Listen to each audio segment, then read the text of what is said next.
ស្រកថៅកែមានរឿងធំហើយមេក្រុមហើយនិយាយយឺតមានរឿងអីគ្មានអ្នកទិញទំនិញយើងទេគ្មានអ្នកទិញទេថ្ងៃនេះខ្ញុំក្រោកពីផ្សារធំ3កន្លែងទៅផ្សារថ្នាំភាគខាងលិចក្រុងគ្មានហាងណាហ៊ានយកទំនិញយើងទេ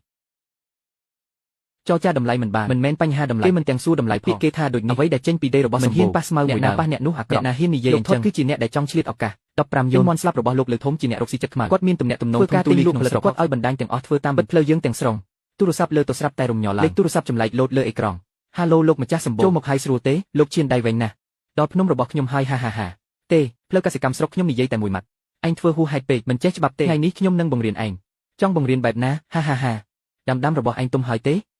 េមន់4000ក្បាលក៏គួរលក់ដែរខ្ញុំប្រាប់ឯងក្រៅពីខ្ញុំគ្មានអ្នកណាហ៊ានទិញទេខ្ញុំប្រាប់ផ្លូវល្អមួយដាំ1គីឡូមន់1ក្បាល20រៀលខ្ញុំសុខចិត្តទទួលយកទាំងអស់មិនថាស្លាប់ឬទេលោកថៃម៉ានខែមុនឯងឲ្យ$15ទិញមន់ងប់មន់ល្អរស់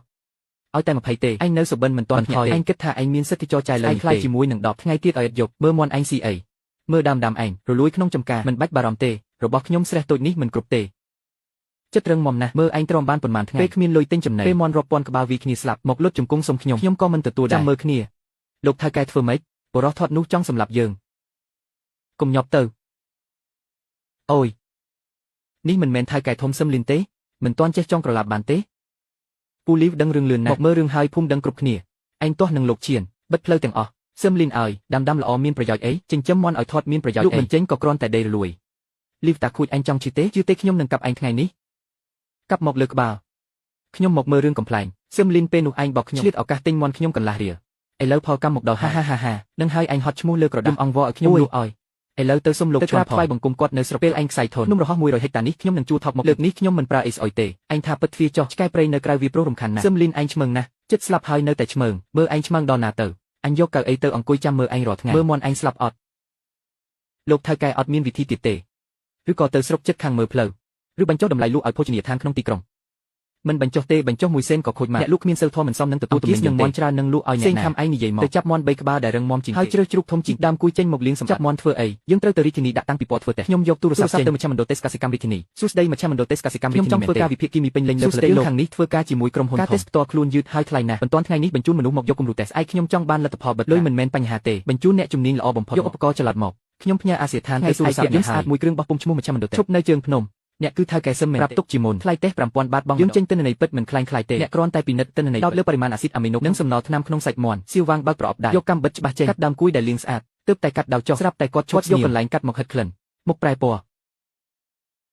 ថ្នាំនេះកំហាប់មិនធម្មតាទេមានអីមិនធម្មតាអត់មែនពុលទេតែវាខ្លាំងវាក្រាស់ពេកកាត់ហើយមានចុះចេញមកសរសៃនឹងប្រេងនេះខ្ញុំធ្លាប់ឃើញតែលើដើមអង្គាបុរាណអាយុ10ឆ្នាំមើលទៅគុណភាពនេះអញដាំវាដូចមិនដេចបានអញ្ចឹងយកកំទេចអង្គាដែលជ្រលក់ហើយរាប់សិបតោនធ្វើមន់ស្រុកពេញភ្នំឲ្យវាស៊ីសត្វល្អិតនិងលាមកជីធម្មជាតិគ្មានថ្នាំពុលជាប្រព័ន្ធអេកូឡូស៊ីតូចអូហូអញ្ចឹងទេស្អីគេឆ្អឹងមន់នេះរឹងណាស់គាត់បែរទៅចាប់មន់មួយទៀតហើយច្របាច់សាច់វាតឹងណែនណាស់មានក្លិនអង្គាស្រាលមន់របស់អ្នកចិញ្ចឹមដោយសេរីសារចំណីវាជាកំទេចថ្នាំលោកសឿនឯងចាយលុយដូចដុតយកថ្នាំចិនថ្លៃមកចិញ្ចឹមមន់ទឹកត្រជាក់ទៅមន្ទីរពិសោធន៍ក្រុងគំរូនេះខ្ញុំយកទៅភ្លាមសន្យាថានឹងផ្ញើបាយការលម្អិតតាមមិនយឺតជាងម៉ោង8យប់ពីកន្លះយប់ម៉ាស៊ីនហ្វាក់ក្នុងភ្លាមនោះទូរស័ព្ទរបស់លោកសឿនមានរឿងធំហើយលទ្ធផលនេះដូចជាអស្ចារ្យលើស្តង់ដារជាតិពី3ទៅបរិមាណអាស៊ីតអាហ្វូលីកក្នុងថ្នាំគង់គឺកម្រិតស្តេចថ្នាំពិតប្រាកដមិនត្រឹមតែប៉ុណ្្នឹងទេបរិមាណប្រេងហួតក៏ចុះទិន្នន័យមន់វិញថែមទៀតច្រើនជាងមន់បរិមាណប្រូតេអ៊ីននិងអាស៊ីតអាមីណូក្នុងមន់ស្រែសំខាន់បំផុតសារធាតុគីមីគឺសូថ្នាំអង់ទីប៊ីយ៉ូទិកសារធាតុទឹកខ្វក់ក្នុងខ្លួនត្រូវបាននេះគឺជាមន់អស្ថកម្រិតខ្ពស់